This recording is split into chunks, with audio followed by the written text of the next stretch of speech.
2.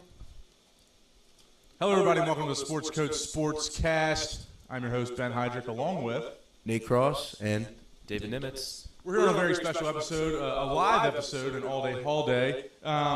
We have a very special guest joining us shortly. We'll introduce him when he gets here. But we have some Calvert Hall news for you. We are, let's see what it says, 39% to our goal. We have 525 gifts out of our 1,350. It's our 9th annual all-day holiday, everybody. And so our 1,350 gift goal is comprised of our students, faculty, and staff. And we have 525 gifts. So that gives us 39%. But we've got 12 hours left. We've got 12 hours. We've got plenty of time. Things are just heating up for all-day holiday. The total money raised is $161,184.15. That 15 cents goes a long way, ladies and gentlemen. But we have a little bit of Calvert Hall sports news. Calvert Hall Golf, I'm a member of the team. We are in the championship tomorrow at Mountain Branch, 1 o'clock. Everybody show up. Everybody show up. We need it rowdy. You get at least 3 mashed potato calls. But you cannot say anything during a shot. Really? Yeah, don't do that. After a shot, you can. Just be polite. Everybody show up, but be polite. Yeah. That works for me. I'm okay with that. And then Calvert Hall baseball in the championship. 3-game series, best of 3. Against Spalding. What do you know about Spalding, Dave? Spalding has been the best team, probably in the MIAA so far. They kind of had their way with Calvert Hall when they played in the regular season. We took a game, though. Oh, yeah, we did take a game. And they have quite a few D1 pitchers. Pitchers are ridiculous. So it'll be a tough matchup, but hopefully Calvert Hall can prevail. Here comes our guest. Welcome into the studio, the new head basketball coach, David Gatling. Welcome. Gately? Sorry, I'm sorry. Nice to meet you. Nice to meet you. I already know you.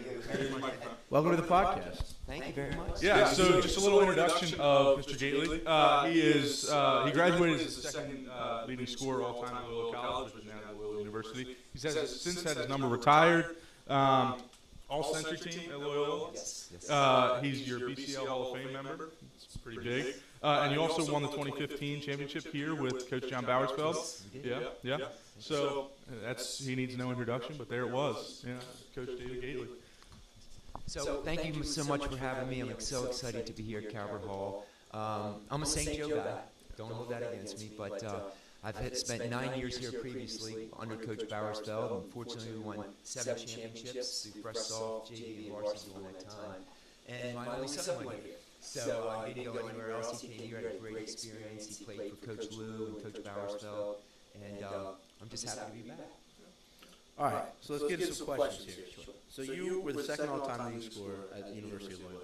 What type of player were you at college? Yes, I played for Coach Amatucci. I'm sure you're all familiar with Coach Amatucci. He's a mentor, friend, father figure to me. Those practices were rigorous. I'm telling you, they were 3 hours every day with no water. No water breaks. No water breaks, Coach. You know that. Sometimes no balls. Yeah, a lot of defensive slides, So, but what kind of player I was? I was not a three-point shooter. I was a mid-range guy. And Coach gave me the green light, and I took him up on that. He never once in 4 years, I certainly had some terrible games along the way. He always gave me the green light, and I just remember one game we were playing Rutgers, and I was going pretty well. We're right nip and tuck with them. And he pulls me to the side. I passed up a shot. He goes, David, shoot the ball. And he just walked away. So when you have someone that has that kind of confidence in you, he believed in me more than I believe in myself. But that's the kind of person. I was a mid-range guy, moved, I think, fairly well without the ball. Yeah. And, so he gave me the freedom to shoot. When you get the green light, you got to take it. You got to take it. You got to go. Mic switch here. A little technical difficulties. We apologize. So after your playing career, how did you get into coaching? Sure. Well, after I played at Loyola, I played overseas for 1 year in New York, which was a great experience. And then I played in all the men's leagues around town. We made the world put up 3-on-3 championship. I was just watching the 3-on-3 on there. I think all those teams could beat us. But so I was literally 15 years, 18 years, something like that, after I get a call from someone, so there's an opening spot on Calvert Hall's freshman team you want to join. And I said, sure, why not? And so that's how it started. And then here it is. I went 15 years. Last couple of years, I wasn't coaching, but I'm back at it. So that's how it happened. I got a phone call, loved Calvert Hall, and it just went from there. Yeah. And how does you played for a long time. You played obviously in the pros, and how does that tie into how you're gonna implement your coaching and stuff like that here at Calvert Hall? Great question, Ben. So the style of play that hopefully we can have is freedom on the offensive end. Because like I just referred to Coach Amatucci, believe it or not, I think it's very difficult to be a really good offensive player when you're playing tight. Right. You miss 3 or 4 shots, you miss 3 or 4, we might take you out. If they're bad shots, that's an issue. Your shots, you're open, you shoot it. You got to play with freedom. And I think you'll see that we'll play a fast pace, and that's how Coach Amatucci was. We basically played 40 minutes of full court man-to-man in college. The entire 4 years. We played 1 or 2 possessions zone. I'm not kidding, in 4 years, but you had to be in shape. So that's a style I think you hopefully can expect. Let them have freedom, let them play. But still play offense, right? Not just 7 seconds. Oh, no. If it's on a break, it's a good shot. We're going to take it. We're going to have a lot of sets. Yeah. Don't worry. But also, you got to have. You don't want the coach calling a play every single time. But we'll have quick hitters for people in certain positions. But you got to have a continuity offense. I mean, you look at a UConn, you don't see their coach calling plays out. You got to let them play with freedom and teach them how to play the right way. So is you take any when you watch UConn and Dan Hurley, is that a guy you take you try to emulate at all? I don't know. I don't think I could ever come close. Yeah, that's true. I mean, it's pretty ridiculous. He's an amazing coach in the program. What I meant by that is just the way they play. I mean, their precision on their dribble handoff action, the way they post, their out of bounds sets are just amazing. So we hope to have structure in there, but also freedom, if that makes sense. If the game slows down, you got to be able to run a set. We call play number 1. You got to be able to do it exactly right. Also play with freedom. That's a good question. So you do kind of have a reputation of almost turning programs around. So you have McDonough and Gilman, where you both turn them around, and with such speed you turn them around. 1 year you went from 0 conference wins to 10 conference wins, and you turned 1 year Gilman from 9 to 27 to 21 and 9. So how are you able? Obviously, there's going to be some influence with Coach Amatucci and his philosophy, but how are you able to turn programs around with such speed? Well, I think on those 2 situations, it was really the players and the other coaches. I was just in the kind of right place at the right time. At McDonough, they had some really good players, and Coach Orlando and Coach Gary, he's the head coach of McDonough, with dear friends. They did a great job. And we had some really good players. And at Gilman, I was the assistant, and Coach Bartz was amazing to work with. And he gave me the freedom to coach and practice, gave me a lot of freedom to set up offensive plays and things like that. But you got to get the kids to really think you really care about them before you're sitting there telling them how much you know. You know that old adage. They want to know you really care, and then you can teach them. They have to buy in first. They have to buy in first. The culture, it's a positive environment, and we're trying to. Winning's fun, but you got to work hard to get there. Right. So, but it was great players, the other coaches, and I was just in there to help along the way there. And as a long time, I guess, just admirer of basketball, where do you see the game? Like the game's obviously more ISO ball, 3-ball, AAU tournaments, really people more of an individual style of game. So where do you see that going? Even up to the pro level, where do you see basketball heading? Well, I think what you're seeing, because I love watching the NBA, I really do. They're just incredibly skilled. I think the skill levels are at an all-time high in the athleticism, and a lot of the traditional Hakeem Olajuwon, Ewing on the block, Kevin McHale-Worthy, that's kind of faded.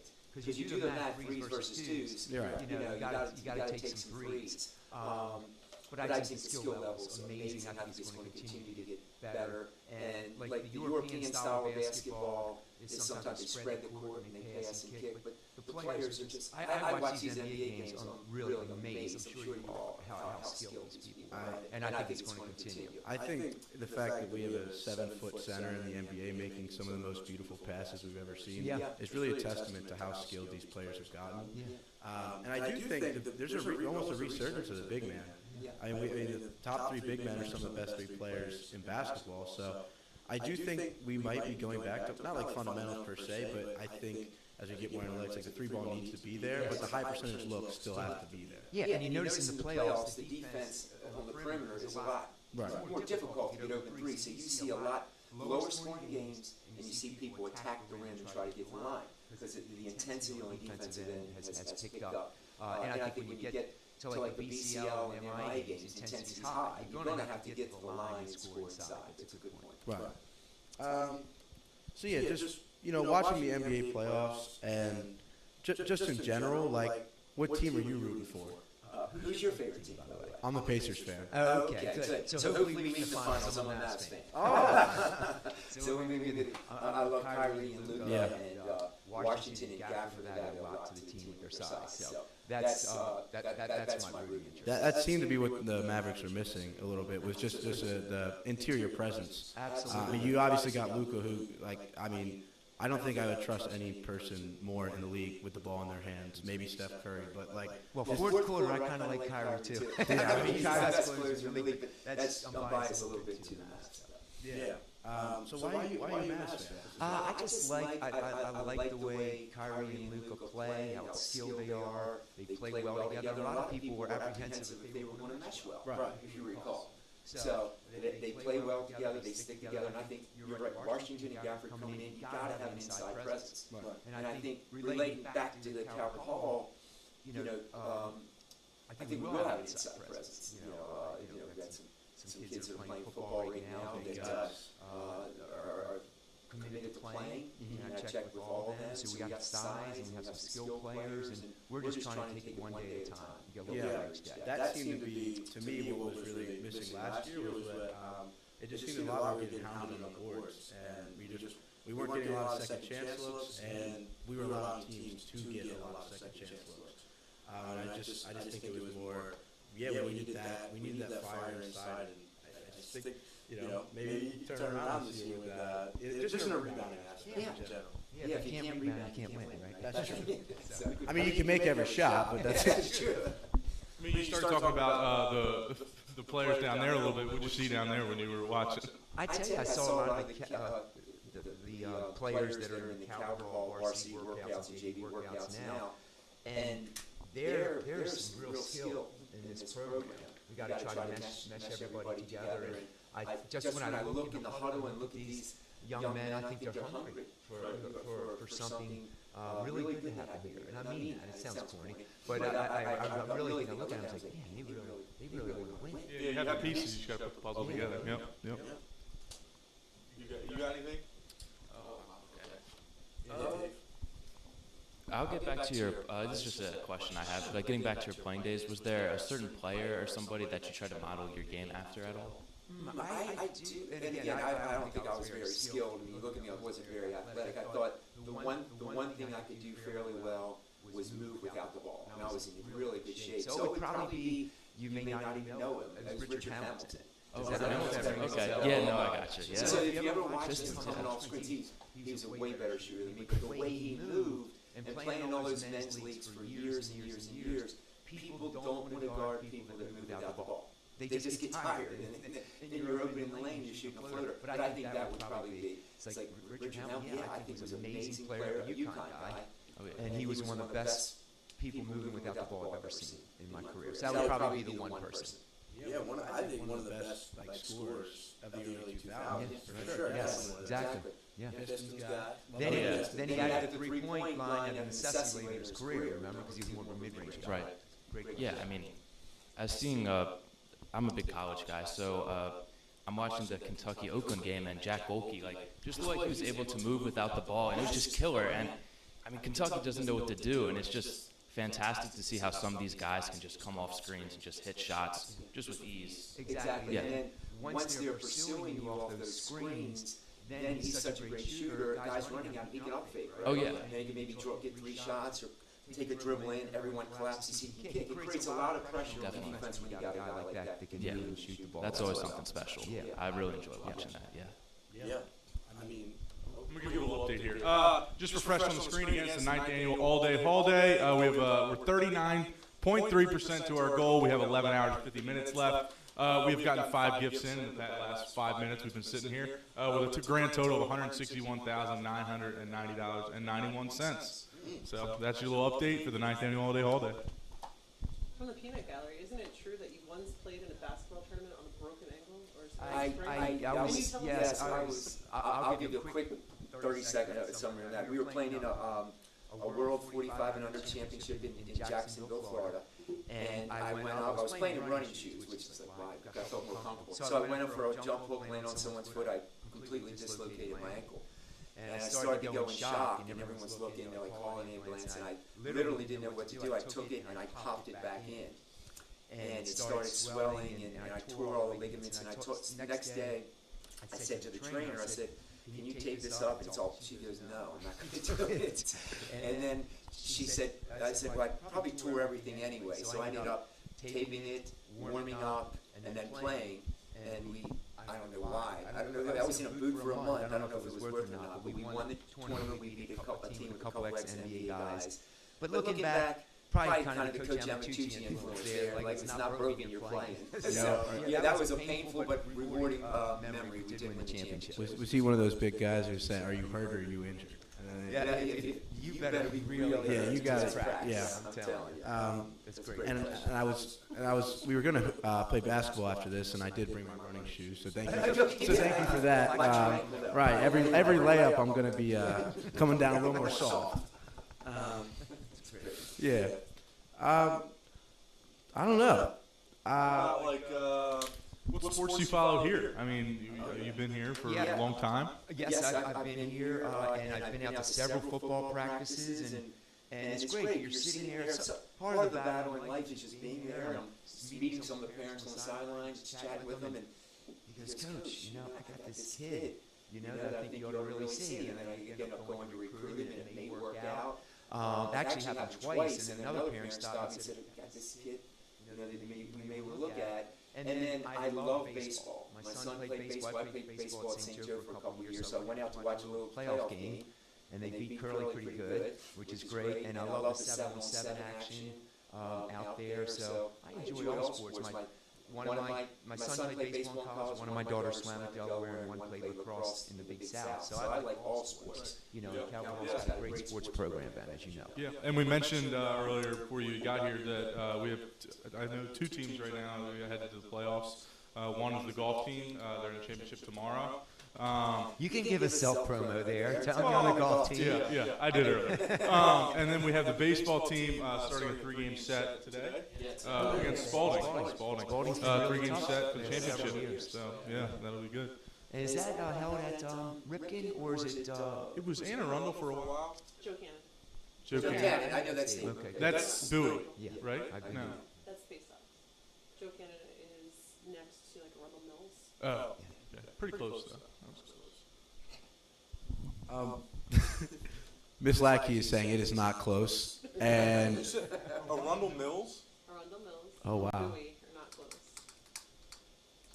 it's okay, Ben. I've been to both. Back to your coaching. So, what do you think is the most difficult part of your job as a coach?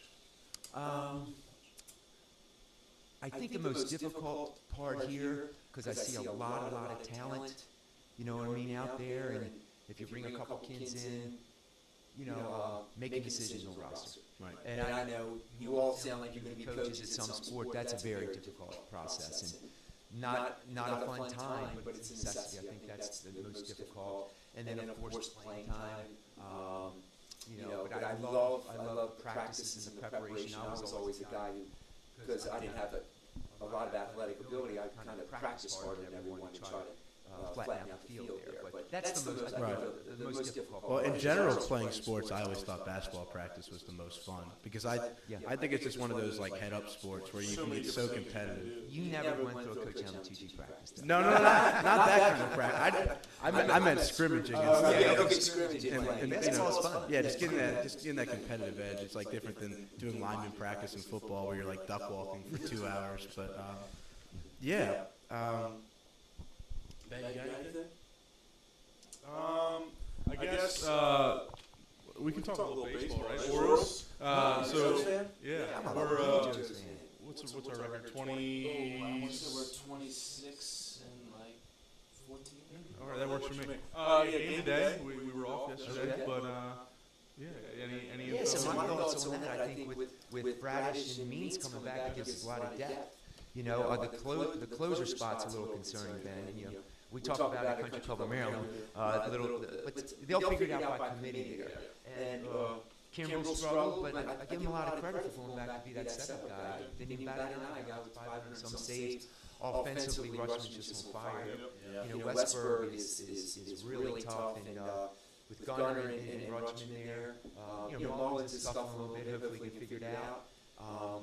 It's a fun team to watch. You know, I was when I was younger. I'm an old man now, but they were always good, really good. You know, and they went through a dry spell, but it's fun to.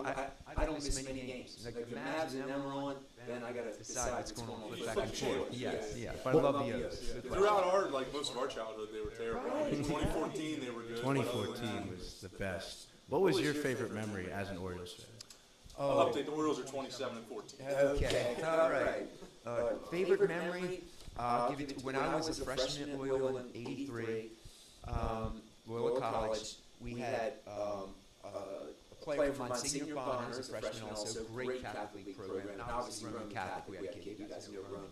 And they were Philly guys, and we were all in the same little dorm. So the Phillies crushed us the first game, and you know, they're talking, and you know what happened after that, right? 4 games in a row, they swept the Phillies. That was my best memory, and Eddie Murray's my favorite player of all time. He struggled, but then he hit 2 bombs in Game 5. So I would say them winning and Cal caught the line drive off Matthews, and we walked off McGregor and Dempsey. I think that was probably the best memory for me. Wish we could get one of those. And Phillies, you know, Phillies are really good. Phillies are my favorite National League. Really? Yeah. Your favorite National League team? That's Phillies. I like the Phillies. Okay. You have a problem with that? no. I was just thinking something more niche. No, I like the Phillies. Like the Dodgers? I've always liked Harper. I like Brandon Marsh. I like Schwarber. Not a fan of the Diamondbacks. That's pretty niche. I don't like them. You're not a Rockies fan? They're terrible. Yeah, I would love to play as an offensive. I wish Nolan Jones were better. Nolan Jones has really struggled. And Brent Doyle, Shepherd grad. You know who else is a Shepherd grad, Ben? I'm not a Shepherd grad. I'm a Shepherd incoming freshman. Who's a Oh, Tyson Badgett? Tyson Badgett. Yeah, but I just wish with the Rockies, Nolan Jones was a little better. He's batting like 150 right now, like 1 home run. And with our bullpen, Like it is like probably our weakest area, but it's also, I would think, the easiest area to improve at the deadline. Like pitchers go everywhere and relievers go everywhere, so I'm not really worried about it. And I do agree, like Krimble, he was struggling for such a long time, and he got like 3 scoreless innings, and he's coming back and he's playing really well. So, I mean, hopefully, you know, keep him in that setup role, Right. not closing, and I think we should be fine. And then maybe they use some of the minor league assets. Go out and get a closer for a team that's not performing so well. You got to get a closer. But I think we got a great GM to make decisions. Nah, that's too rich. But especially, like you talked about with Bradish and Means coming back, that's going to allow you to move maybe Cole Irvin or somebody into a bullpen role, or Tyler Wells when he comes back. Yeah, so Irvin's been amazing, hasn't he? I know, he's been fantastic. He's making a tough decision of who to kind of, maybe we'll just roll with 6 starters, or maybe we'll move somebody down to the bullpen. But, I mean, hopefully, we use maybe one of our prospects. Obviously, we have an abundance of hitting prospects. What's the really good pitcher? Corbin Burns. Yes, I heard that he really likes to be on 5 days, though. Yeah, that's what they were saying. Time, so that may make it a little bit difficult to push. Yeah, and then it kind of, maybe it'll work out. Yeah, then with the younger guys, maybe Grayson hasn't had a full season yet, and obviously he's on the IL, so hopefully maybe kind of stretch those guys out a little bit and not let them pitch on 5 days, while Corbin still gets his every 5 days. Let's just say this is a great problem to have an having too many pitchers, and even just an overabundance of players in general. Like we're like just trying to figure out who to keep and who to sell, because you can't keep everyone. You're gonna see the outfield's crowded right now with here the minors. You obviously have a bunch of studs in the infield, and you're gonna have Jackson Holiday come up eventually after struggling. Mayo's also solid. Connor Norby. This is a fantastic problem to have. Yeah. So hopefully he can bounce back. That was bad. The one thing I did want to see with the Orioles is I wanted to see Kimbrel get like into top 3 or top 4 in saves. He's like 30 away or something like that from, I forget who it is. Maybe John Franco or something. Maybe then one more 7th inning, 8th inning spot he performs. Right, Throw him back. Yeah, I had 3 or 4 Effective. I mean, he's certainly more than well, like. Better than average? No, I'm saying like he's had a ton of experience. He's had tons of experience. 500 some saves is hard to do. So I think if he can just start to feel himself a little bit more. He accepted that role, which is easy. Yeah. You think he's guaranteed? No, absolutely. If you're on where's he on the list? he's 4 or 5. I think he's 4 or 5. There's a couple guys at the top, and then him and Like Trevor Hoffman and Mel are like close to 700, I think, and he's at like 540 or something. Well, they threw by 25 through win. Oh, absolutely. Yeah. So. And they also played for 20-some seasons. I think him and Kelly Jansen are at like 12 or 15. Well, I want to know because we have a couple minutes left, and I just think, on the topic of baseball, how do you feel about how do you guys in general, all of you feel about Brandon Hyde and how the distance he keeps his starters going? Because it seems like he's a little too hasty with taking his starters out. He really doesn't let them go. Yeah. So I don't care if he takes him out after 5, but if you take him out after 4 2/3, it's really frustrating. They want that W, Ben. They want that W on their record. Oh, absolutely. I want it on my fantasy record. Because, I mean, it hasn't happened. I don't think. The only pitcher I have for us is John Means right now. So, but It's good pick up. he had a good start, good first start, and second start, I think they took him out after 4 2/3. So I think I was frustrated about that. But yeah, I mean, I think he does a great job with substitutions, and if they need a. Although I do think Santander is a better outfielder than McKenna. McKenna may be a little faster, but I like Santander. I love Santander. I think he's Vastly improved in the field. Oh, absolutely. Well, he had knee issues for a while. He would wear braces and a bunch of different stuff. So he, I think he's much better in the field and definitely with the bat than McKenna. Although McKenna's had like 10 at bats, 5 home runs, so I don't know what he's doing. So can I, even though I'm being interviewed, can I ask a question? Yeah. Okay, who's going to win the World Series and who's going to win the NBA championship? I got my picks, and you guys. You want to start, Dave? I mean, my World Series pick, it's got to be the O's. I mean, we gotta show love to the O's. NBA championship, that's so tough. I'm gonna say a boring answer. I think the Celtics are the most well-rounded team. I know they've had a really easy path so far, especially. If Porzingis back, they got a much better shot, right? He's always stinged up. So. I know, always, but that would be my picks. Well, I got to go the O's in the MLB, but if it wasn't the O's, because that's a boring answer, it'd probably just be the Braves. Okay. I mean, they're just dominant, so. The Dodgers. No, it ain't happening. I refuse to give them any props for spending that much money. It's not fair.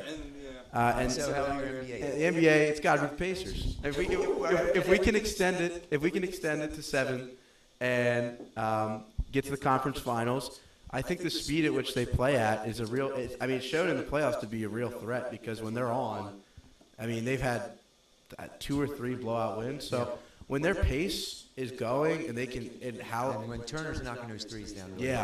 Miles Turner's had a great. He really has. Get Sticks back in the lineup. Has the most unfortunate ESPN picture of all time, and the Sticks hate is just whatever. Hey, he's a St. Joe guy. Remember that. I know. What do you got? Obviously, Orioles. I mean, I love the Orioles. The Phillies are playing very well right now, so we'll keep them in the running. Question: Did the Nuggets lose last night? Okay. So I'm not a huge NBA guy, but I do know I like the Nuggets because my dad went to college with Michael Malone. What? He did. Yeah, he went to Little college with him. So that's basically my only talk about the NBA will be that I like the Nuggets. Okay. Yeah. The way they play. Yeah. The dribble handoff action is beautiful basketball. I just love watching Jokic. Oh, absolutely. I Yeah, when you talk about the 7-footer being one of the best passers in the league, you may not talk about Jokic, but he can shoot the ball too, being 7 foot tall.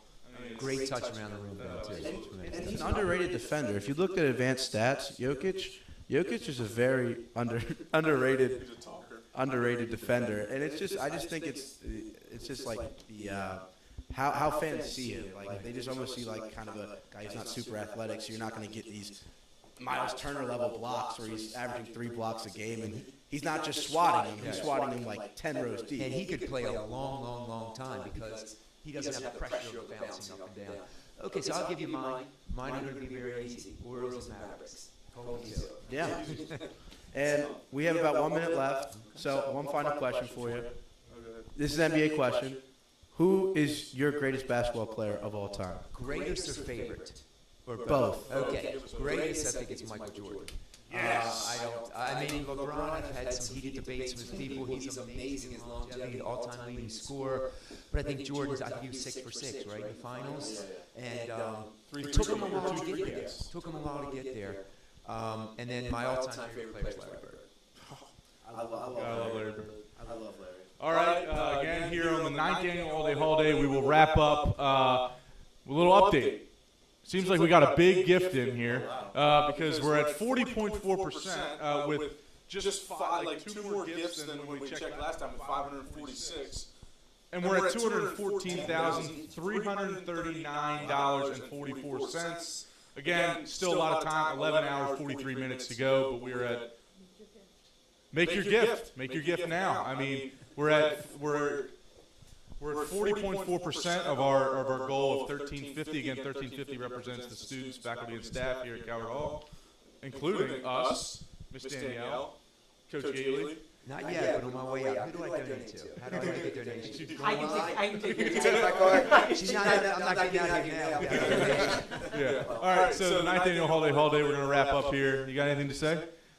Thank you for coming in and talking to us today. It was really nice talking to you. Yeah, you guys were fantastic. You made this a lot of fun, and maybe we can do another one down the road during the season. But you guys are doing a great job. Thank you. Maybe we'll reignite the. We haven't picked anybody to do the Sportscast forecast for next year, so it may fall through, but maybe we'll do one like when we're on spring break. I'll have to keep my eye on all the sports, but I don't know hockey. So don't come in there. Hockey actually wasn't terrible this year. I think they got to the playoffs. They lost to the championship. Yeah. MIAA. They lost in the quarterfinals in the NHL. Yeah, that's probably Maryland. That's the DC League. Okay. So they had a good season this year. So yeah. Again, you talked about our athletic teams being solid. They're all pretty good. So yep. All right, we're gonna wrap up here. Thank you everybody for joining. And this is the 9th Annual All Day Holiday Sportscoat Sportscast.